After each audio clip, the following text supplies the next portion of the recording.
inseguros para inserir nas atividades contábeis das empresas. Com isso, a instituição de ensino superior, ela vem com a ideia de que os professores ajudam os alunos a aprender e não apenas têm a função de ensinar. Então, o estudante necessita estar seguro das suas habilidades profissionais e desenvolvendo atividades tais como estudos de caso, estudos em grupos, exercício de simulação e o PBL. O PBL é o escopo desse estudo. Ele, no Brasil, é conhecido como a aprendizagem baseada em problemas, que surgiu na década de 60 na Escola de Medicina do Canadá e difundiu-se pelo mundo.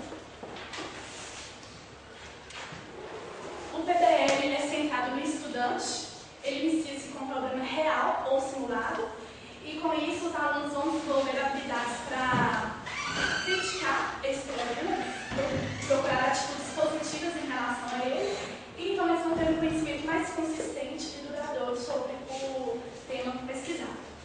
Observou-se que no curso de contabilidade, os alunos questionam muito da grande maioria das disciplinas serem teóricas. E além disso, os estudantes, grande maioria também trabalham durante o dia e estudam à noite. Então isso facilitaria eles trazerem os problemas do dia a dia para serem discutidos em relação às matérias que estão sendo aplicadas dentro de sala de aula. Então seria viável uma efetividade do método PBL no curso. Então o objetivo geral é investigar a aceitação, investigar a efetividade do método PBL no curso de Ciências Contábeis na Universidade Federal de Viçosa de Paraná. E além desse objetivo, eles pretendem, primeiramente, apresentar o método aos alunos, logo após mensurar a aceitação dos alunos em relação a esse método, esses alunos são os da pesquisa, e por fim, comparar a percepção dos alunos em relação ao PBL e as metodologias tradicionais. Então, vai confrontar esses dois métodos. Aí, entrando um pouco em relação às metodologias de ensino, segundo Marion, novas metodologias estão sendo aplicadas. Essas metodologias são cada vez mais dinâmicas, então, com isso, os alunos deixam de ter uma posição passiva e passam a ter uma posição ativa dentro do processo de aprendizagem. Então, eles vão desenvolver várias atividades que eles proporcionam uma aprendizagem contínua e dinâmica. Em relação à evolução do ensino superior de contabilidade, quando o curso de contabilidade surgiu, ele era pouco demandado e, com isso, ele era pouco demandado e bem restrito. Com a abertura dos mercados de capitais no Brasil, houve a maior necessidade de um bacharel contador para elaborar um parecer acerca das demonstrações financeiras. Então, com isso, houve maior interesse pelo curso, então, de acordo que aumentavam as pesquisas, as dúvidas e até mesmo interesses desses usuários da contabilidade. Um pouco sobre o método PBL. Ele é um método de ensino voltado para a discussão de pequenos grupos acerca de um problema proposto sobre a supervisão de um tutor. Ele encoraja o aprendizado individual do estudante por um conhecimento mais profundo, tornando-o mais responsável pela sua autoaprendizagem. Além dele ajudar o aluno a ter um aprendizado individual, ele ajuda o aluno a trabalhar em grupo, desenvolvendo atitudes tais como ética, cooperação e até mesmo, principalmente, o respeito pela opinião do outro. Como qualquer método, ele tem as suas vantagens e suas desvantagens. As vantagens estão relacionadas ao favorecimento da aquisição de conhecimentos e ao desenvolvimento de habilidades e atitudes profissionais por parte dos estudantes. E uma desvantagem, que é meio questionável, é que também não é um método que se aplica a todo tipo de professor. O que significa isso? É que existem alguns professores que eles são vencedores nos métodos tradicionais de ensino. Então, eles não veem a necessidade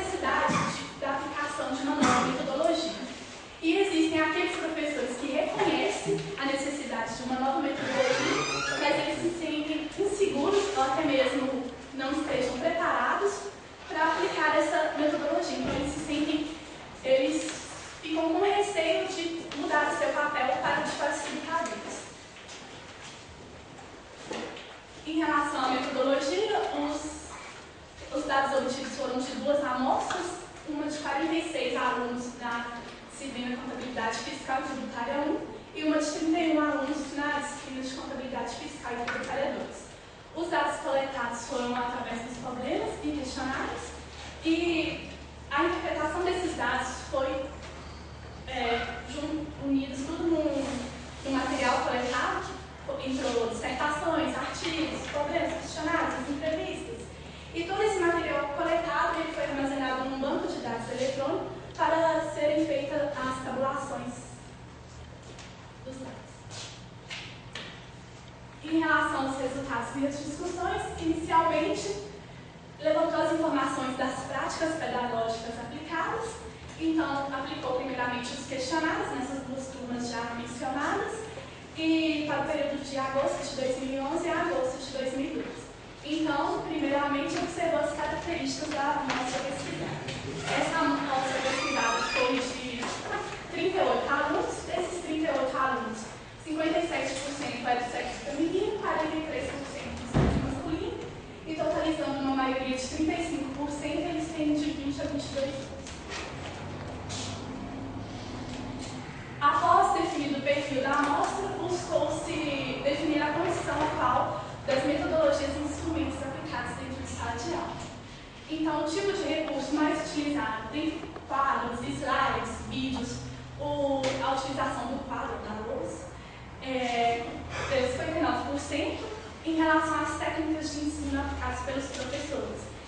Dessas técnicas de ensino, tendo seminários, palestras, aulas expositivas, as aulas expositivas se destacaram 50%, e questionou-se aos alunos se eles buscam conhecimento fora de sala de aula, e 77% dos alunos buscam por esse conhecimento. Adiante, pretende-se apurar as principais características de uma nova metodologia e da aceitação dos alunos em relação ao modelo PBL. Questionou seus alunos se eles gostariam de uma metodologia em que eles se tornassem mais ativos em relação às disciplinas e que eles fossem os responsáveis por questionar os problemas. Então, 97% aprovariam então, uma nova metodologia e 3% não sentiam a necessidade dessa nova metodologia.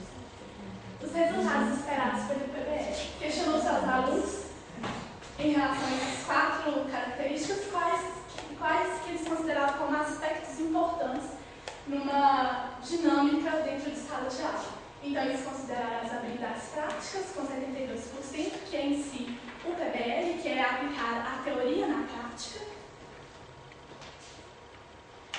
E logo após esses questionários foram aplicados os problemas.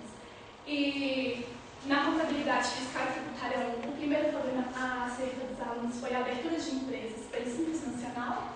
O segundo tema foi em relação ao lucro presumido. E o terceiro tema em relação ao lucro real.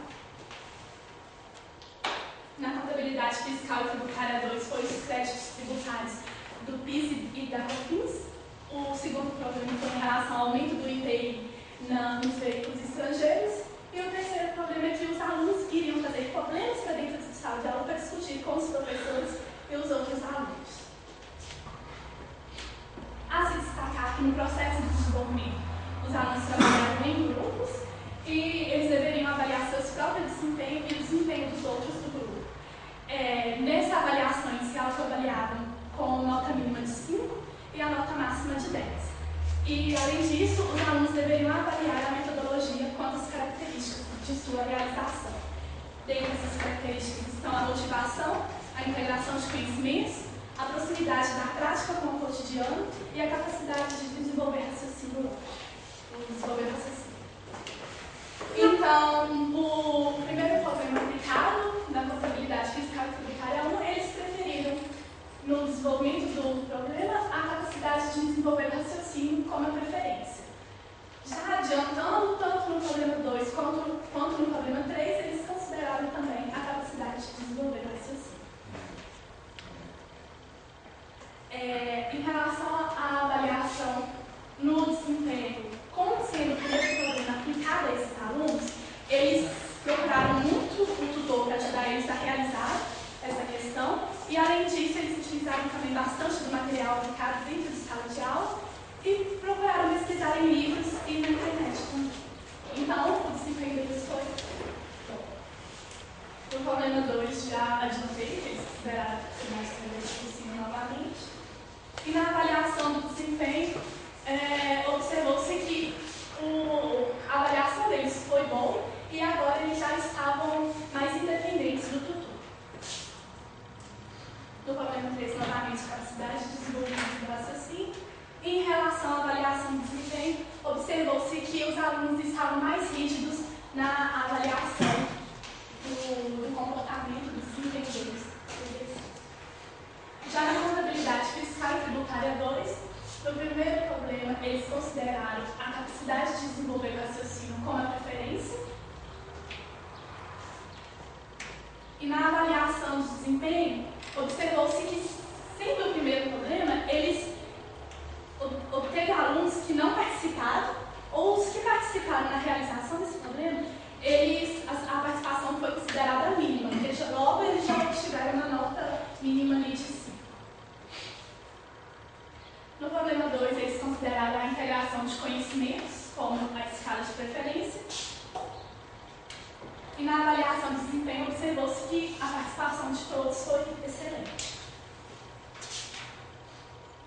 No problema 3, já era de se esperar, porque foi a proximidade com a prática do cotidiano, justamente porque era um problema que eles estavam trazendo para ser discutido dentro de sala de aula. E a avaliação do desempenho, observou-se que os alunos tiveram uma avaliação boa, porém os alunos que autoavaliavam excelentes e os outros membros do grupo, eles davam notas regulares. Então, com todos os dados que foram analisados no problema, podemos ter como conclusão que a metodologia do PBL está sendo bem aceita, o aluno está desenvolvendo uma visão mais crítica acerca dos problemas que existem, e além disso, eles estão melhorando a sua visão do que ocorre nas empresas. O desenvolvimento do raciocínio e a integração de conhecimentos foram fatores primordiais para essa aplicação. Observa-se que os alunos estão preferindo o método PBL no lugar dos métodos tradicionais de ensino, e muitos alunos se referenciam a essas metodologias com as situações que ocorrem em seu meio profissional, o que é importante para o profissional contador. Então, essa metodologia está ajudando. Esse objetivo veio ser de melhorar o ensino da aprendizagem do ensino de contábeis. E querendo ressaltar um pouco, não sei se todos puderam participar da palestra que teve ontem do professor Per Christian, que ele relatou muito em relação sobre o meio, como que a aprendizagem é aplicada, questionou muito sobre o conhecimento prévio dos alunos já virem preparados pelo que vai ser discutido dentro de sala de aula.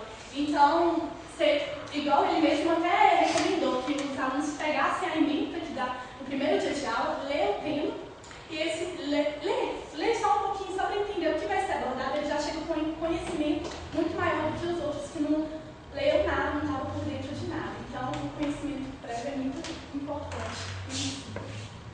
As referências bibliográficas que foram citadas nos slides. E agradeço a todos pela atenção.